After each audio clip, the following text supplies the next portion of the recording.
Alrighty, that's all the NBA from last night. No NBA to talk about today, so let's kind of talk about our middle of the season awards.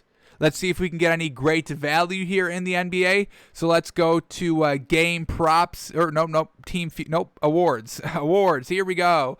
Alrighty, so they got MVP, Rookie of the Year, Most Improved Player, Sixth Man of the Year, and Defensive Player of the Year. Let's find out what we think should happen, who we think deserves these awards halfway into the season, and let's see kind of what the good value could be. Is there, kind of an underdog, a sleeper that we can get some good value on, that we can see trending up their play in the back half of the season to cash out some big numbers here. So here we go. MVP, definitely in our top three is Joel Embiid, James Harden, and Damian Lillard. So the favorite to win it is Joel Embiid, plus 200. This is fantastic odds here. Plus 200, so I mean, you put $100 on it, you win 200. Kind of simple there. So that's definitely great value all day. I would definitely say to eat that up. Joel Embiid plus 200. I would say he's probably the front runner right now. And if he can close out the season, if they finish first in the East, folks, I think we have to give it to Joel Embiid for the MVP. Now let's kind of talk about our other players here. Damian Lillard is at plus 2,000. I mean, if the Blazers can kind of do good in the back half of the season, once CJ McCollum comes back and Nurkic come back, if they all come back, and Damian Lillard is still kind of carrying this team to that kind of number 4 or better in the West, I really think Damian Lillard can be a sneaky, not even a sneaky, he should be a little bit more better. I think this is a little disrespectful that he is kind of plus 2,000 here, but you put $100 on Damian Lillard to win MVP, you win $2,000, folks. I mean, I can definitely see that happening very, very easily. And same thing with James Harden. He's plus 2,500, even better odds, or worse odds, however you want to look at it. Better money, so worse odds, but I definitely still think James Harden can win it. And like I said, he's at plus 2,500. So you put $100 on James Harden, you win $2,500 on that. So, I mean, I would say this is great value. If you got $100 to spare, I would definitely put it on Damian Lillard or James Harden. I really think that's great value. I can definitely see one of those two players winning MVP. They're in my top 3, honestly. Now let's talk about, what Vegas thinks, because, Joel Embiid is plus 200. LeBron James is the second favorite with plus 250. And yes, that's every season LeBron James is the best player. He should be the MVP every single season. The voting, they don't realize that he's the only consistent player night in, night out. You never see him taking load management. You never see him injured. You never see him rested. Do you see what their team is without LeBron James? It's Anthony Davis and Dennis Schroeder and Kyle Kuzma. How many games do you think they're going to win? Because I can tell you it's not going to be enough to get into the playoffs in the West. So, yes, LeBron James, I mean, you should give him MVP every single year. So, him at plus 250. I don't see him winning it. I just don't see them giving him the award because they rarely give him the award. He should be at every season. Jokic, he's plus 450. Not really loving that. It's just the Nuggets are currently the 6th seed in the West. The West is a little tough, and they're still only the 6th seed. Yes, he's very great, but they're also very deep with the Nuggets. You still got Jamal Murray and Michael Porter Jr., so don't really see it being Jokic so much right now, just because where they are in the standings, and they are kind of beefed up around just Jokic. Now, Jokic's still a great player, don't get us wrong. It's just, they do have other great players around them. They also that's not the team. And then Luka Doncic is plus 1,200, the 4th best odds of the MVP. And once again, kind of the same reason why I don't have Jokic winning like Luka Doncic winning is because they're currently 8th in the West. I mean, I'm talking about Blazers with Damian Lillard without, two great players, CJ McCollum and Nurkic, and he's the 5th. So I'm definitely giving it to Damian Lillard over Luka Doncic. So I don't really see Luka Doncic being it too much. So Joel Embiid plus 200, eat that up. Damian Lillard plus 2,000. James Harden plus 2,500. That's absolutely magnificent value there. There's some great value here, some money to be made here. In the back half of the season, the front runners of our MVP in our minds have absolutely great odds here, great money-making odds. Alrighty, let's head over to Rookie of the Year. Let's see what we got here. LaMelo Ball clearly, hands down, is our front runner of Rookie of the Year, and he's minus 500. So you're not getting any good value here. You put $100 on that, you win 20. So it's just nothing great there.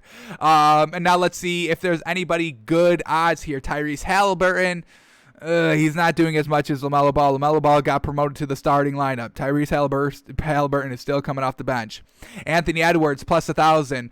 Once again, I mean, he's really not being consistent, close to how LaMelo Ball is being consistent. Not really elevating his play from the bench to the starting lineup. Not helping Karl Anthony Towns out at all. So I don't see Anthony Edwards. Emmanuel Quickley at plus 2,500. The fourth kind of best odds here in the Rookie of the Year. Once again, he's not stepping up even nearly consistent. Did you just see his output last night? He was like the fourth leading bench scorer. Not great at all. I think, did he actually put up no points? Did we say that right? No points for Emmanuel Quickley? No points in 12 minutes, 0-4. So yes, Emmanuel Quickley's not going to be winning Rookie of the Year. James Wiseman, no. I mean, he can't even be consistent starter. I mean, he gets into the starting lineup and he just keeps floundering, so they bring him back to the bench. He's good on the bench, but, we got LaMelo Ball here, a starter, and has the Hornets, doing pretty good night in, night out. Saddiq Bey for the Pistons, once again, just not consistently stepping it up. So I really don't see any great value here. It's LaMelo Ball, and at that point, you're not making any real great money. So I really don't think there's really anything you can do here for Rookie of the Year. Nothing great. Yeah, I mean, it's kind of LaMelo Ball already locked up. There's really nothing more we can do about that. Alrighty, most improved player. Interesting here. They got Jeremy Grant as the favorite. I don't really see that. I definitely see, oh yes, right here, Julius Randle at plus 500. Absolutely magnificent. Jeremy Grant, he doesn't even have his team in a playoff contention or consistently winning. Julius Randle is single-handedly carrying this Knicks team alone, and luckily there's a lot of role players that are helping him out on that. But Julius Randle at plus 500, I think that's the best odds here. You win $500 if you put $100 on it. Jaylen Brown at most improved. I don't get that. Christian Wood, you could give him that. He, his injury this season has kind of taken up, half of the first half of the season, unfortunately. So I can't really see him getting it because we see what Julius Randle is doing in this time that Christian Wood is missing. Can't really see Christian Wood getting the award. Shai Gilgeous-Alexander, he definitely could. He's definitely the best player on that Thunder team, and every single win that they have, he's the reason for it. So Shai Gilgeous-Alexander at plus 3,300. I don't think that's bad. You put 100, you win $3,300. That's pretty dang good money right there. And he has his kind of his team in contention to make a run in the playoffs. Maybe not. Yeah, I forgot the West is tough. They're currently 12th in the West at 15-21, and the 8th seed is 18-16. So little tough to make up some games here, but they could if Shai Gilgeous-Alexander continues what he's doing. But definitely think Julius Randle is kind of a lock here at plus 500, and I think that's kind of great odds. Jeremy Grant, I mean, the Pistons are not even close to the playoffs, folks. They're currently the worst in the East, 10 wins. You're going to give, most improved player to a 10-win team? All right, I guess. But Julius Randle has those Knicks at the number 5 seed, and it's all because of Julius Randle. Best season he's ever had getting it done. Julius Randle, most improved player. Got to give it to him. All right, sixth man of the year are kind of 3 candidates that we've been talking about all season. Jordan Clarkson, Montrezl Harrell, and Thaddeus Young. So let's see what we get here. Jordan Clarkson is obviously the clear favorite here at minus 400. So you're really not making any money there. Putting $100, you win 25. Nothing really great there. They got Eric Gordon. Definitely solid there. Absolutely. This Rockets team has really been nothing without Victor Oladipo, John Wall, and Christian Wood in the starting lineup. But Eric Gordon off the bench, we do kind of overlook him a little bit. So him at plus 900 is not too bad for that. Montrezl Harrell is at plus 3,300. I definitely think this is a solid pick right here. We love what he's doing off the bench. Really kind of the only bench person that is consistently putting up, 10 points and like 6 or 7 plus rebounds. It's really kind of truly great what he's doing out here. Super consistent as well off the bench, not like with the Clippers last year, kind of hit and miss. And so Montrezl Harrell, that 6th man of the year, plus 3,300. I think those are decent odds. And then Thaddeus Young is at plus 5,000. $5,000. So $100 wins you $5,000.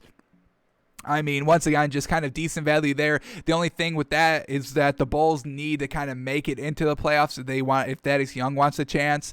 And Montrezl Harrell, I mean, the Lakers are going to be in the playoffs, no doubt, but he just needs to keep it up in the second half. So some great value here. I definitely think Montrezl Harrell at plus 3,300 is good.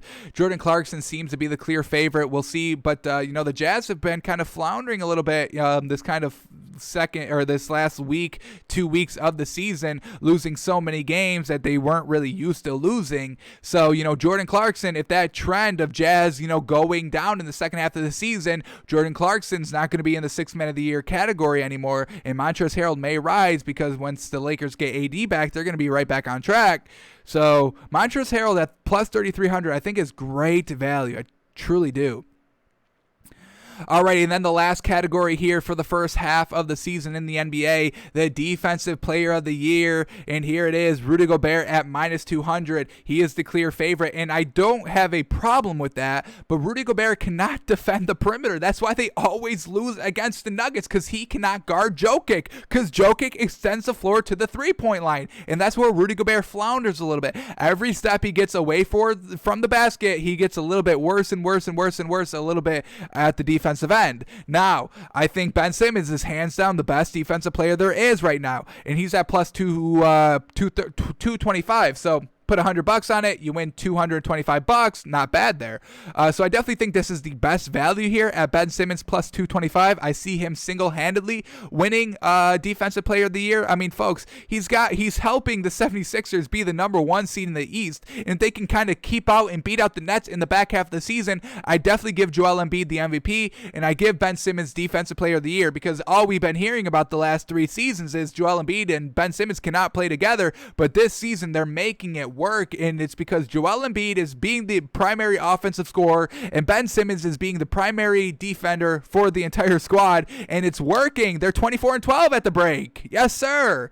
So I really think hands down Ben Simmons should win it. This is great value. Ben Simmons plus 225. Miles Turner, no. Giannis, no. Joel Embiid, possibly, but Ben Simmons is better. And, so I really don't see anybody else here. I really don't see anybody else being that great defender better than Ben Simmons that has a chance to kind of make a run. Yeah, it's got to be Ben Simmons. Ben Simmons, perfect. Yes, sir. Alrighty, so here we go. For MVP, Joel Embiid at plus 200, great value. Damian Lillard at plus 2,000, and James Harden at plus 2,500. That's how you make some money right there. Rookie of the Year, it's already locked up with LaMelo Ball. You will not make any money on this. I recommend staying away from this. Most Improved Player, got to give it to Julius Randle, plus 500. I think those are great odds. Jeremy Grant just does not have the wins to kind of warrant the most improved player when we just got a better most improved player that's leading their team to the playoffs. You got to give it to Julius Randle there. So I think that's, once again, great value at plus 500. Sixth Man of the Year, Jordan Clarkson, kind of decent. He was kind of locked up until this last kind of stretch, because the Jazz currently in their last 10 games are 6-4, mediocre at best. So they've really kind of floundered here in the last week leading up until the All-Star break. So, if they continue that trend, Jordan Clarkson's not going to be in the conversation anymore. Montrezl Harrell at plus 3,300, I think is good value. Thaddeus Young at plus 5,000 is all right value, but the Bulls definitely have work ahead of them if Thaddeus Young wants to kind of get that crown of Sixth Man of the Year. They need to at least be in the playoff contention, and probably a little bit better than the 8th or 7th seed if Thaddeus Young wants to get that Sixth Man of the Year. So there is work for Thaddeus Young to be done, but I think Montrezl Harrell is better value at 3,300. And then Defensive Player of the Year, as we said, got to go to just Ben Simmons. I really think that's the only logical person out here, especially, like we said, the Jazz floundering a little bit, Jordan Clarkson going down a little bit because of that floundering. Rudy Gobert's odds would probably go down if that floundering keeps up in the second half. So Ben Simmons, yes, sir, plus 22, plus 225. That's where the value is.